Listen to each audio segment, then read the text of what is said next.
साथीहरू, तपाईलाई पनि थाहा छ, मलाई पनि थाहा छ है, हामी यस धरतीमा सर्वश्रेष्ठ प्राणी मानिन्छ हामी मानव जाति है। तर के तपाईलाई लाग्छ हामी सर्वश्रेष्ठ प्राणी जस्तो हामी जिरहेका छौँ? कहिले कहिले यस्तो लाग्छ मलाई कि हामी सर्वश्रेष्ठ नभएर हामी सबैभन्दा तल्लो जातिको जानवर जस्तो भइसकेका छौँ मानव जाति है। कसैलाई कसैको मतलब छैन, को रुँदैछ को हाँस्दैछ कसैलाई कसैको मतलब छैन।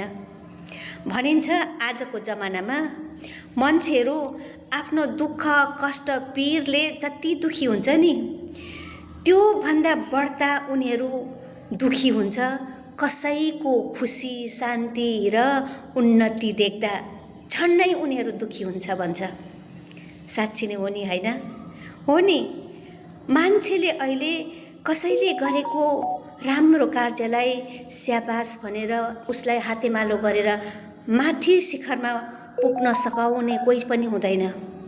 जसरी हुन्छ पिछेबाट धनुकाँडले हिर्काएर हुन्छ या ढुङ्गाले परबाट हिर्काएर हुन्छ या त पर बसेर निन्दा गर्दै कुरा काट्नेहरू बेसी हुन्छ।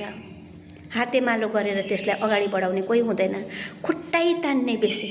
यसैले त मान्छे किन दुखी हुन्छ अर्काको खुसी र शान्ति देख्दा।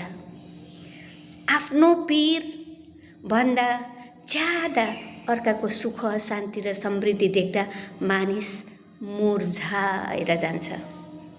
त्यसैले गर्दा साथीहरू ध्यान गरौँ है, कसैलाई स्याबास र राम्रो र उन्नति गर्नुमा हामीले सहायता गर्छौँ भने हृदयबाट गर्नुहोस्, बाहिरी रूपमा गरेर पिछेबाट तीर नहान्नुहोस्, खुट्टा नतान्नुहोस्।